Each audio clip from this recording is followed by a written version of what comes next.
advertisement that said, "Turn me up and turn me back. First I'm white and then I'm black." I felt a real tie to Kenya, even though I had never been there. Hi, I'm Danielle Romero. Thank you so much for being with me here on my channel, where we talk about American identity and family stories. The story of two dolls emerges from my childhood as a poignant reminder of the layers of identity and history that toys can represent. But when we talk about dolls and identity in America, we have to talk about The Doll Test by Mamie and Kenneth Clark. This was a landmark moment because it peeled back the layers on how kids see themselves and others in the toys they play with. A group of African American children are presented with two dolls, one white and one black. Simple question follows: which doll is the good one? Which one looks like you? The answers these children gave were eye-opening and a bit heart-wrenching. The majority preferred the white doll, calling it the good one, and even identifying it as resembling themselves more closely than the black doll. But this wasn't just an experiment. It was a mirror reflecting the damaging effects of segregation. Remember, this is the 1940s, and the Clark's findings were so compelling that it was actually brought into the courtroom, and it played a key role in the landmark case Brown versus the Board of Education, which challenged and ultimately overturned segregation in American schools. The influence of the dolls we play with is not always so obvious. My story revolves around an Italian Barbie and a Kenyan Barbie. So picture this, the year is 1993. I am about 7 years old. The hum of the internet was just a whisper in the technological landscape. Children's imaginations were still really fueled by these tangible toys in their hands instead of screens. We didn't have screens. When I was a little girl, we didn't even have a VCR at this point. We had to borrow a VCR from my grandmother for the weekend sometimes. So my mom and dad would order a pizza. We'd have the borrowed VCR and watch a movie. But in this era, Mattel, which was a titan in the toy industry and still is, had embarked on a venture to introduce select world cultures to children's playrooms through their Dolls of the World series. Now, here's the thing with the Barbies, though. I wasn't allowed to have Barbies as a little girl. In fact, once I got a Barbie for my birthday, and my mom promptly marched me back to the store where I got store credit and bought I don't know what. But my mom really didn't think Barbies were a great role model. And in hindsight, I think she was probably right. But I was allowed to have two Barbies under very strict circumstances.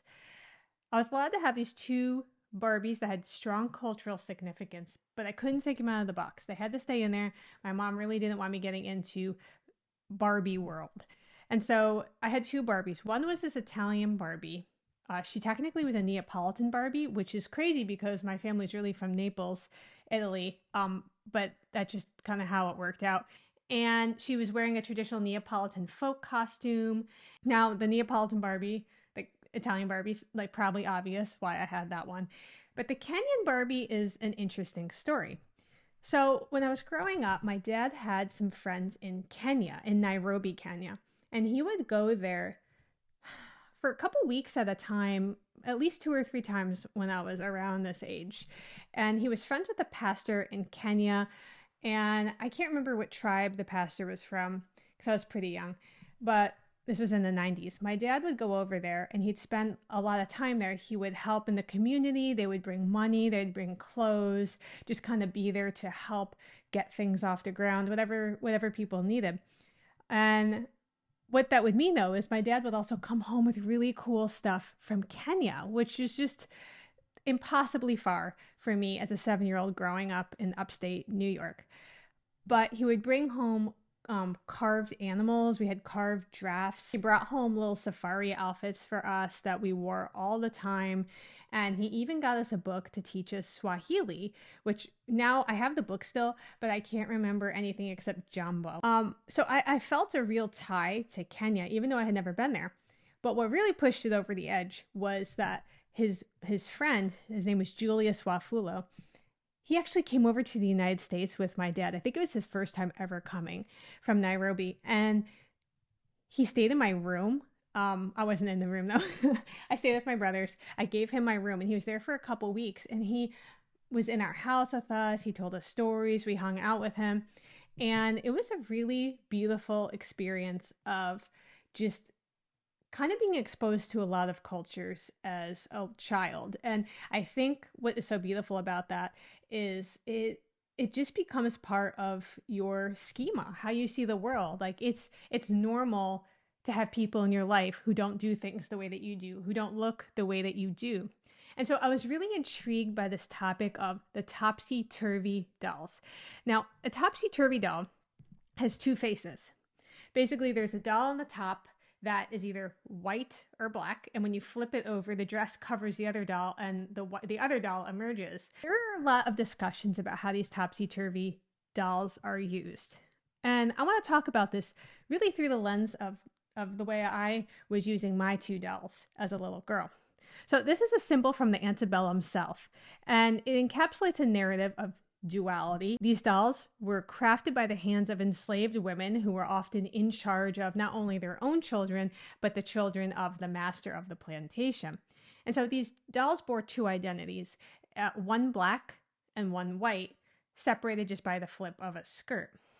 And I think it's not hard to see the stark reminder of the divided worlds that these women would navigate, because they had this complex experience of being a caregiver to the children of the plantation, but then also their own children. Dr. Kimberly Wallace Sanders offered insights about this, suggesting that dolls were not just playthings in the nursery, but they were tools of socialization, education, and even perhaps subtle defiance. In Mammy, A Century of Race, Gender, and Southern Memory, Dr. Wallace Sanders states, quote, "Topsy-turvy dolls are designed for children to play with one baby at a time, and this accurately reflects the division of caregiving that African American women encountered, having to care for white children during their day and their own children at night." I think that that's a really good perspective on it. There is this divide. These two dolls aren't existing at the same time. And black and white topsy-turvy dolls didn't begin to be mass manufactured again until after 1900. So one of the dolls in 1901 was purchased with the advertisement that said, "Turn me up and turn me back. First I'm white and then I'm black." And the Babyland Rag Company produced a topsy-turvy doll with a hand-painted face. Later, wooden topsy-turvy dolls were made with jointed arms. So they started really being mass-produced again, kind of in 1900. So let's go back to the original ones. These were created in the American South during the era of slavery. So we have to say, hey, in a sense, these are really reflections of society at the time as these women are experiencing it. And the kids, the way they played with these dolls probably mirrored what was going on in their households. So let's say a white child and a black child were playing together, which happened more frequently than I think a lot of people realize on the plantation. They could be flipping back and forth. That could be their way of navigating the racial divide, even if they couldn't articulate it. Or maybe they had a game of make-believe reflecting their roles in the future segregated society that they were living in and would continue to live in for a while.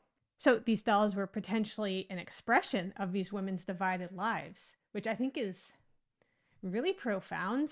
It's very profound. And maybe you would say it's just a doll, it's just a plaything. But Bernie DeKoven, who is a game designer and a fun theorist, which sounds amazing, said in his words, "Every game that a child plays is somehow connected with learning about people." So we're not just talking about make-believe. We're talking about life lessons. Children's games echo the world that they see. Historian Dorothy A. Mays cast a little bit more light on this, saying how young girls in the plantations were groomed to internalize these social divisions. Like, basically, they were taught to recognize the structure and respond accordingly. So these dolls could have been tools that maybe even helped etch that racial divide, that hierarchy, into the children's minds. Or maybe they served as a reprieve from an unequal world. Charles D. Martin wrote that the idea of black and white bodies mingling inspired fears of a world turned topsy-turvy. Going back to my childhood experience with these dolls, as a little girl, I can truly tell you that I didn't look at these dolls as like, and here's the white doll and here's the black doll. They were just part of the experience of play, of imagination, of imagining myself as a grown-up woman, and how would I walk, how would I act, how would I dress. And I will tell you, sharp memory in my mind is that I was allowed to have an Ariel doll. It wasn't technically a Barbie and it had fins, so my mom was like, okay, you can have that. And Ariel had this long, beautiful red hair. Well, I love the way that the Kenyan Barbies head was shaved down, so I chopped Ariel's hair off in the bathtub, and I made such a terrible mess. Like all the fake hair stuck to the tub, and it was all nasty and didn't look shaved down. Um, so I really butchered that poor Ariel.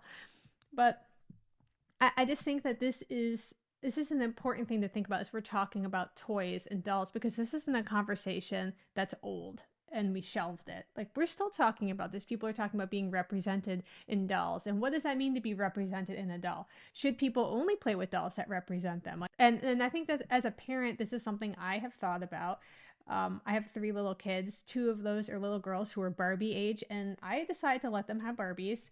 But a lot of the Barbies nowadays, there's a lot of different builds, there's a lot of different looks, and I really have embraced that and encouraged them to buy Barbies that look all different kinds of ways. And I think it's a really beautiful way for them to just fold in um, these stories into their play. It's wonderful. Toys can be so powerful. So I would love to hear if you have a similar experience growing up. And I don't think this is just a girl thing. I think that it has been made into that, and I think it's much easier to see the conversation in dolls, in baby dolls, because it's just a direct replica of people. But I think there are a lot of things where we have compartmentalized and said, well, like, this is a sport white kids like to play. This is a sport black kids like to play. And just kind of separating things instead of letting children just kind of follow their heart and choose where they want to go. It's a beautiful thing, and I'm so thankful for the opportunities my parents gave me to be around so many different kinds of people, because it wasn't meant to be a learning experience. It was just our life. That has been a great gift for me. So let me know if you knew about Topsy Turvy Dolls. And if you'd like to watch this channel without ads and support the work I'm doing, you can jump over to Patreon. I'd love to have you there. Otherwise, we'll talk soon.